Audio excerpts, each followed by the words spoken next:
De vuelta al altar. Te invito a dar juntos esta saludable vuelta de la mano de personas como tú y como yo que en su día practicaron senderismo bíblico con su vuelta al altar.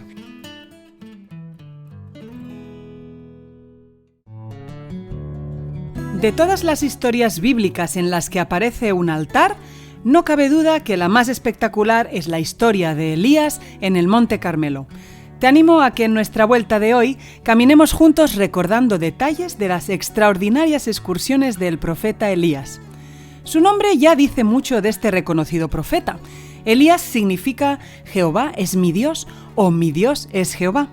Eso quiere decir que cada vez que alguien pronunciaba su nombre para llamarlo, declaraba quién es Dios. Imagino el cortocircuito mental que tendrían el rey Acab o la reina Jezabel cuando mencionaban el nombre de Elías para acusarlo de la sequía en Israel, buscarlo por todo el reino o perseguirlo por venganza. No podían argumentar que no tenían conocimiento de quién es Jehová, porque la persona de Elías testificaba sobre él, aún sin abrir su boca. El relato de Elías comienza en forma dramática y súbita. No hay introducción. Nada acerca del llamamiento del profeta, nada en cuanto a los comienzos de su vida. Se lo menciona por nombre como uno de los habitantes de Gayat, y luego aparece delante del rey presentando su solemne mensaje de castigo venidero. En la soledad de las montañas de Galaad, Elías se había conmovido profundamente mientras pensaba en la marea siempre creciente de apostasía que inundaba el país. Acongojado, se despertó su indignación y oró con sumo fervor para que sucediera algo que detuviese la marca de maldad. Dios escuchó su oración y lo envió a él mismo al rey con su sorprendente mensaje del castigo venidero. Comentario bíblico adventista, Primera de Reyes 17:1. La vida de Elías fue intensa. Fue mensajero de Dios en tiempos muy difíciles de idolatría y apostasía en Israel. Y en su vida, como en pocas, se muestra con total certeza la autenticidad del poder y el amor de Dios. Sobre su estilo de vida es bien conocida la frugalidad y la austeridad. En términos de excursionismo, Elías puso en práctica varias técnicas de supervivencia. Lo recordamos siendo alimentado por cuervos enviados por Dios en el arroyo de Querit, y posteriormente vivió otro milagro de la provisión divina junto a la viuda de Sarepta. Y como no, tal como nos gusta recordar en estas caminatas matutinas, en la historia de Elías hubo varias excursiones que protagonizó en su vida. Veamos cómo fue Elías uno de los senderistas bíblicos más destacado. Entonces Acab convocó a todos los hijos de Israel y reunió a los profetas en el monte Carmelo, y acercándose Elías a todo el pueblo dijo: ¿Hasta cuándo claudicaréis vosotros entre dos pensamientos? Si Jehová es Dios, seguidle, y si Baal, id en pos de él. Y el pueblo no respondió palabra. Primera de Reyes 18, 20 y 21. Entonces dijo Elías a todo el pueblo: Acercaos a mí. Y todo el pueblo se le acercó, y él arregló el altar de Jehová que estaba arruinado. Y tomando Elías 12 piedras, conforme al número de las tribus de los hijos de Jacob, al cual había sido dada palabra de Jehová, diciendo: Israel será tu nombre, edificó con las piedras un altar en el nombre de Jehová. Después hizo una zanja alrededor del altar, en que cupieran 2 medidas de grano. Preparó luego la leña, y cortó el buey en pedazos, y lo puso sobre la leña. Y dijo: Llenad 4 cántaros de agua, y derramadla sobre el holocausto y sobre la leña. Y dijo: Hacedlo otra vez, y otra vez lo hicieron. Dijo aún: Hacedlo la tercera vez, y lo hicieron la tercera vez, de manera que el agua corría alrededor del altar, y también se había llenado de agua la zanja. Cuando llegó la hora de ofrecerse el holocausto, se acercó el profeta Elías y dijo: Jehová, Dios de Abraham, de Isaac y de Israel, sea hoy manifiesto que tú eres Dios en Israel, y que yo soy tu siervo, y que por mandato tuyo he hecho todas estas cosas. Respóndeme, Jehová, respóndeme, para que conozca este pueblo que tú, oh Jehová, eres Dios, y que tú vuelves a ti el corazón de ellos. Entonces cayó fuego de Jehová y consumió el holocausto, la leña, las piedras y el polvo, y aun lamió el agua que estaba en la zanja. Viéndolo todo el pueblo, se postraron y dijeron: Jehová es el Dios, Jehová es el Dios. Primera de Reyes 18, del 30 al 39. ¿Cómo tuvo que ser aquella escena en el Monte Carmelo ante el altar? ¿Y cómo tuvo que sentirse Elías como profeta del Dios verdadero, quien había manifestado su existencia y autenticidad de forma tan absolutamente rotunda? Apenas acabó Elías su oración, bajaron del cielo sobre el altar llamas de fuego, como brillantes relámpagos, y consumieron el sacrificio, evaporaron el agua de la trinchera y devoraron hasta las piedras del altar. El resplandor del fuego iluminó la montaña y deslumbró a la multitud. En los valles que se extendían más abajo, donde muchos observaban, suspensos de ansiedad, los movimientos de los que estaban en la altura, se vio claramente el descenso del fuego, y todos se quedaron asombrados por lo que veían. Era algo semejante a la columna de fuego que al lado del Mar Rojo separó a los hijos de Israel de la hueste egipcia. Profetas y Reyes, capítulo 11, 112.4. La gente que estaba sobre el monte se postró llena de pavor delante del Dios invisible. No se atrevían a continuar mirando el fuego enviado del cielo. Temía verse consumida. Convencidos de que era su deber reconocer al Dios de Elías como Dios de sus padres, al cual debían obedecer, gritaron a una voz: «Jehová es el Dios, Jehová es el Dios». Con sorprendente claridad el clamor resonó por la montaña y repercutió por la llanura. Por fin Israel se despertaba, desengañado y penitente. Por fin el pueblo veía cuánto había deshonrado a Dios. Quedaba plenamente revelado el carácter del culto de Baal, en contraste con el culto racional exigido por el Dios verdadero. El pueblo reconoció la justicia y la misericordia que había manifestado Dios al privarlo del rocío y de lluvia hasta que confesara su nombre. Estaba ahora dispuesto a admitir que el Dios de Elías era superior a todo ídolo. Profetas y Reyes, capítulo 11, 113.1. Pero la excursión de Elías en la que quiero que nos detengamos hoy no es solamente el ascenso al Carmelo, ni la vuelta hacia Dios que tuvo el pueblo frente al altar, sino quiero que recorramos con Elías el descenso del Carmelo y su ruta senderista hasta el monte Horeb, el monte de Dios, una excursión de monte a monte. Tras quedar demostrado que Dios es el Dios verdadero en el monte Carmelo, regresó la lluvia después de los 3 años de sequía y lo hizo en forma de tormenta. Para descender del Carmelo, Elías corrió desde el monte hasta Jezreel, guiando el carro del rey Acab, como lo haría un siervo, pero con la complicación de la oscuridad y la lluvia torrencial. Quienes hemos vivido noches de tormenta estando de excursión en el Pirineo, podemos hacernos una ligera idea de la dificultad de aquella ruta de bajada. Además, la distancia entre el Carmelo y Jezreel es de unos 45 kilómetros. Eso es más que una maratón. Y Elías hizo ese recorrido corriendo delante de los caballos del carro de Acab. Y aconteció, estando en esto, que los cielos se oscurecieron con nubes y viento, y hubo una gran lluvia, y subiendo Acab vino a Jezreel, y la mano de Jehová estuvo sobre Elías, el cual ciñó sus lomos y corrió delante de Acab hasta llegar a Jezreel. Primera de Reyes 18, 45 y 46. La Biblia especifica que Dios le dio una fuerza especial para llevar a cabo esa misión de guiar al rey Acab bajando la montaña en medio de semejante tormenta, porque además Elías no había comido en todo aquel día. Tanto los acontecimientos frente al altar unas horas antes como aquella proeza excursionista no dejaban dudas de la intervención de Dios en la vida de Elías y en el testimonio que el profeta daba de Dios al rey apóstata. Mientras viajaba hacia la ciudad real a través de las tinieblas y de la lluvia enceguecedora, Acab no podía ver el camino delante de sí. Elías, quien como profeta de Dios había humillado ese día a Acab delante de sus súbditos y dado muerte a sus sacerdotes idólatras, le reconocía sin embargo como rey de Israel, y ahora, como acto de homenaje y fortalecido por el poder de Dios, corrió delante del carro real para guiar al rey hasta la entrada de la ciudad. Patriarcas y Profetas, capítulo 12, 116.2. Pero por la amenaza de la reina Jezabel, aquella misma noche, en lugar de quedarse descansando en Jezreel, Elías inició otra excursión atemorizado por la amenaza de muerte que Jezabel había proferido sobre él.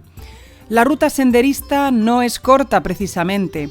Llegó desde Jezreel hasta Beerseba, a 152 kilómetros de distancia.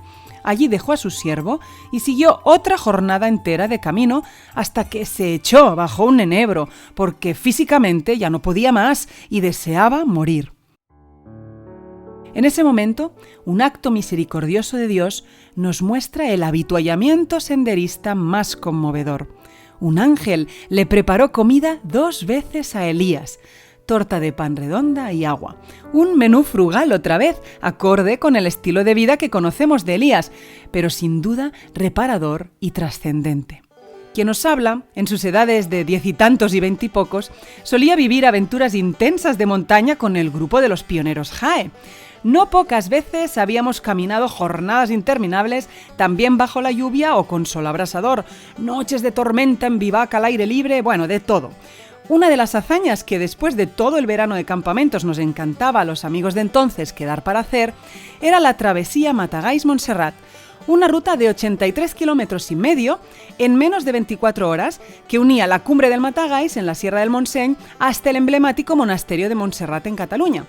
La ruta comenzaba desde la tarde y seguía durante toda la noche, sin parar y sin dormir, hasta la llegada al día siguiente. No era una carrera, sino era una travesía popular de montaña, una fiesta cultural, una aventura de las buenas, vaya. Eso sí, muy dura, no solo por el sueño, sino por la fatiga física y el dolor articular tras horas y horas de caminar por la montaña. El único alivio era ir encontrando los puestos de avituallamiento que la organización de la travesía tenía dispuestos en puntos estratégicos. Nos ofrecían agua, fruta, bocadillos, había puestos sanitarios, etc. Pero lo más difícil mentalmente era superar la mitad de la ruta, que coincidía con la medianoche. Pensar que no pasaba nada si uno se quedaba allí en el puesto de avituallamiento, porque ya había hecho más de 40 kilómetros, ya estaba agotado y merecía descansar, era una lucha mental muy potente. Y para superar la tentación de abandonar, la gran motivación de aquel momento era: hay que llegar al siguiente punto de avituallamiento, donde dan donuts.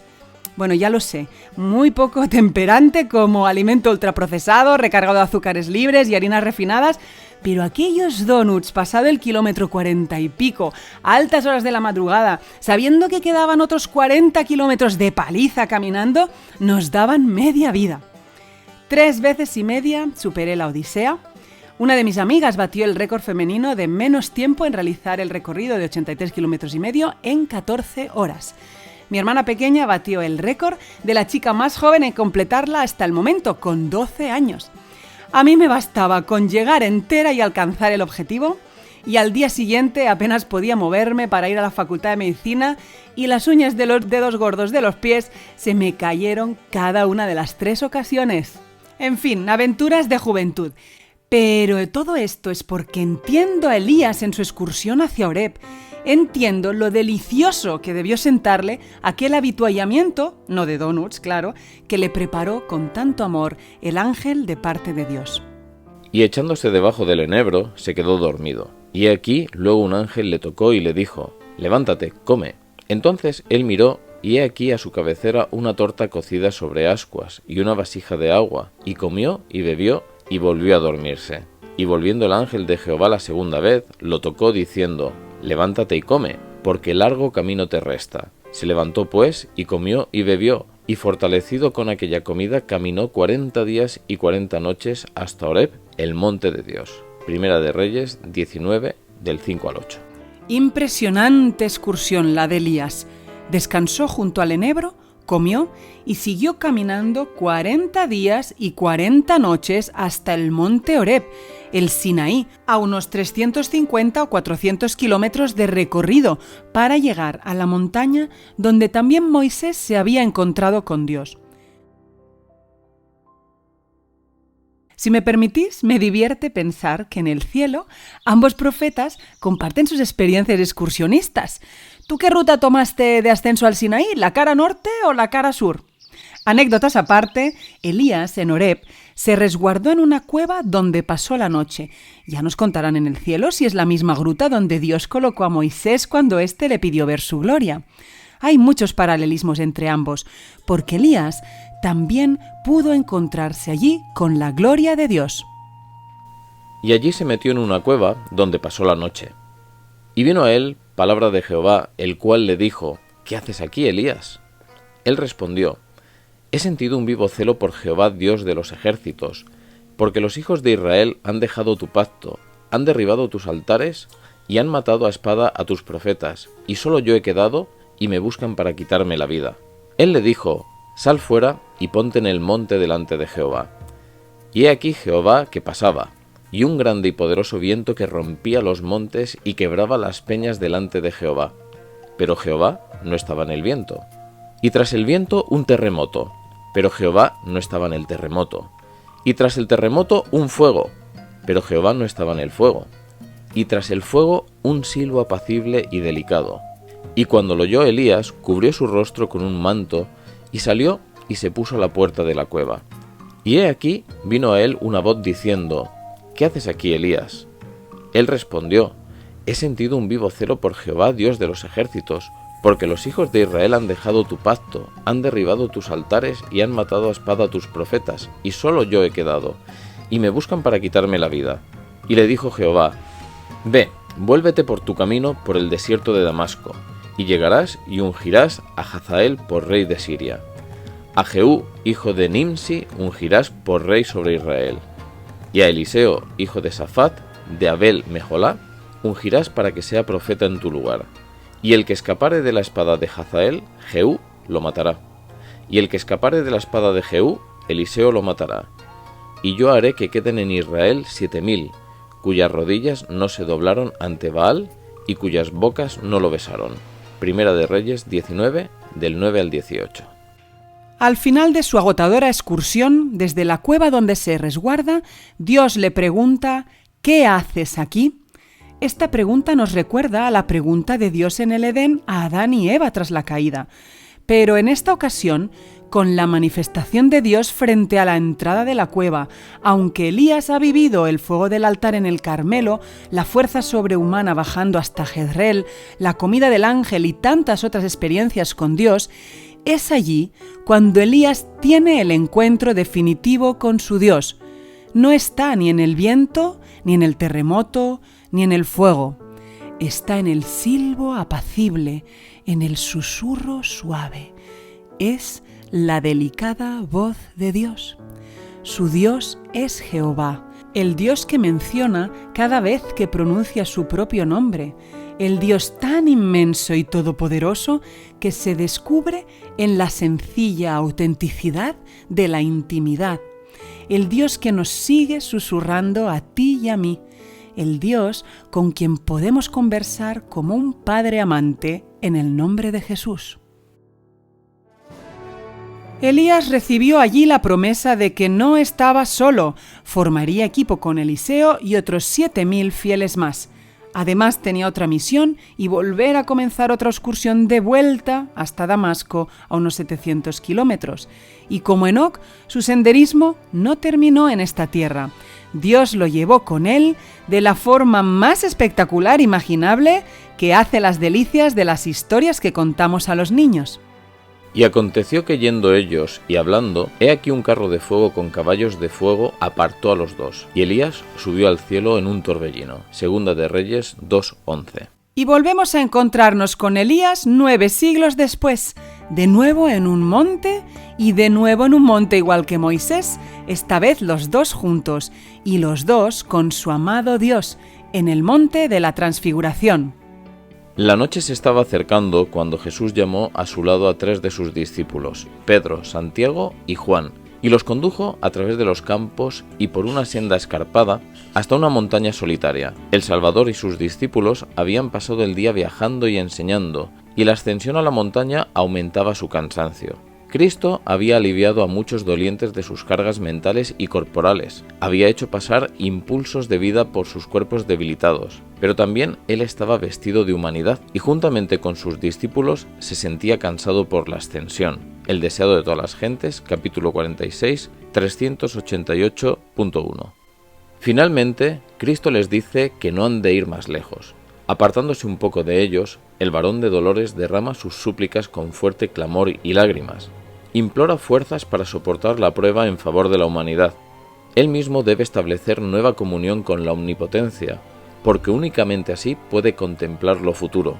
Solo los 3 discípulos que han de presenciar su angustia en el Getsemaní han sido elegidos para estar con él en el monte. Ahora, su principal petición es que les sea dada una manifestación de la gloria que tuvo con el Padre antes que el mundo fuese, que su reino sea revelado a los ojos humanos y que sus discípulos sean fortalecidos para contemplarlo.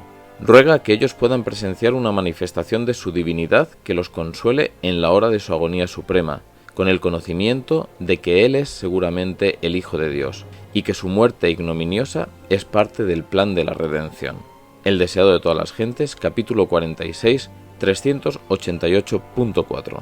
Los discípulos, despertándose, contemplan los raudales de gloria que iluminan el monte. Con temor y asombro miran el cuerpo radiante de su Maestro, y al ser habilitados para soportar la luz maravillosa, ven que Jesús no está solo. Al lado de él hay dos seres celestiales, que conversan íntimamente con él. Son Moisés, quien había hablado sobre el Sinaí con Dios, y Elías, a quien se concedió el alto privilegio otorgado tan solo a otro de los hijos de Adán, de no pasar bajo el poder de la muerte. El deseado de todas las gentes, capítulo 46, 389.2.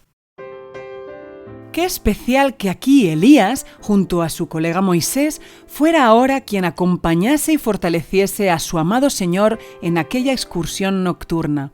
Un acontecimiento inolvidable, precisamente para apoyar y reconfortar a Jesús antes de su misión de ocupar el puesto definitivo en el altar del sacrificio por la humanidad.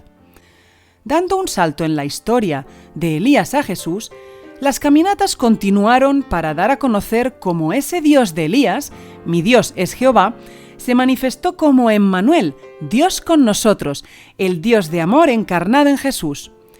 Y en la última caminata de Jesús en esta tierra, antes de subir al altar de la cruz, durante la breve ruta senderista de camino entre el aposento alto en Jerusalén y el monte de los Olivos, conversando y orando con sus discípulos antes de ser llevado preso, Jesús, el Dios que susurró a Elías en Horeb, el que mostró su gloria transfigurado en el monte, Jesús pensó en ti y en mí. Jesús oró por ti y por mí.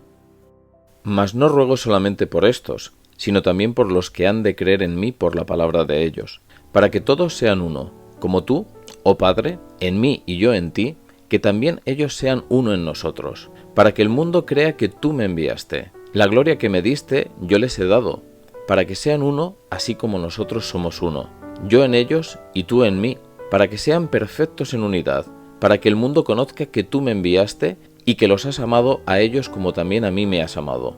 Padre, aquellos que me has dado, quiero que donde yo estoy, también ellos estén conmigo, para que vean mi gloria que me has dado, porque me has amado desde antes de la fundación del mundo. Padre justo, el mundo no te ha conocido, pero yo te he conocido, y estos han conocido que tú me enviaste, y les he dado a conocer tu nombre, y lo daré a conocer aún, para que el amor con que me has amado esté en ellos y yo en ellos. Juan 17, del 20 al 26. Jesús rogó por nuestra unidad, entre nosotros, con Él mismo y con el Padre. Deseó que el amor ágape de Dios sea, mediante Jesús, el amor que nosotros tengamos. Oró para que estuviéramos con Él, llevarnos de ruta definitiva al cielo, a casa. Esta es nuestra principal excursión por esta vida, caminar en el amor de Jesús, a la vez que lo compartimos con quienes caminan con nosotros. ¿No es así como fue el caminar de Enoc, Abraham, Moisés, Elías y tantos hombres y mujeres de Dios? Caminar con Dios, caminar en su amor. No se me ocurre mejor motivación y propósito para continuar definitivamente esta ruta de vuelta al altar.